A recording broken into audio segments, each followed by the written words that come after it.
I have a question for you. Have you been asking God for something, to take something away or to give you something, and He has said no to it? Or maybe He hasn't said no, but maybe He said no thing or nothing to you. Well, I have a thought for you to think about. Because Paul was just right where you are right now. He was there. Big old Paul, Mr. Paul who knew God, who saw heaven. Paul was there once too.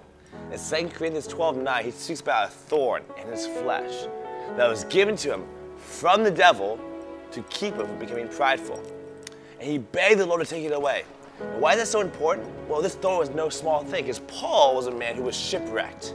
He got wrecked 4 times, beaten by rods 4 times, abandoned by his friends, hunted down by his enemies. This guy never complained once. In fact, one time, one of his friends told him, if you go to Jerusalem, you're going to get beat up and you get tied by your own belt. He said, I'm going anyway.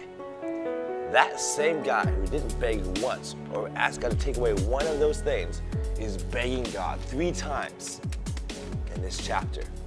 What does that show me? Sometimes the devil's greatest attacks are not the most vicious, but they hit us in the most vulnerable places.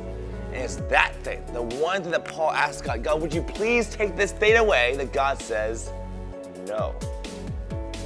I think we're all in that place in that life where we can recognize so many things God has given us, and we're thankful for them. Paul was thankful for the ministry God was doing in his life. He was thankful for the presence of God on his life, thankful for what God has done already in his life, and yet there's always that one thing we beg God, and sometimes it's to that one thing that we want the most that God will say no. Well, why did this happen? We'll find out God says, my grace is sufficient for you. My power works best in your weakness. I'm going to say no to what you want because I want to give you a greater yes. You see, I want to tell you, no matter what is going on in your life, whether it's from the devil, from your own disobedience, or just from life itself, I want to tell you it's all from the Lord. Romans 11, God through Paul says, for all things are for Him, from Him, and through Him. And that's in the context of talking about how God used people's disobedience to bring them to their ultimate deliverance. I want to tell you this. Sometimes it's easy for us to believe that God can use situations in life, but it's hard for us to believe that God can use our sin. Because why? We know we reap what we sow. And when we fall in sin, we kind of feel like, you know what? I deserve the consequences.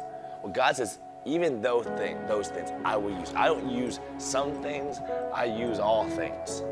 If God can use the devil, He can use your and my disobedience as well. And I want to tell you that there is more to the story of your sin. That God can work all things together for your good. All things. And you know what? You may not believe this right now, but I want to tell you, keep praying about it.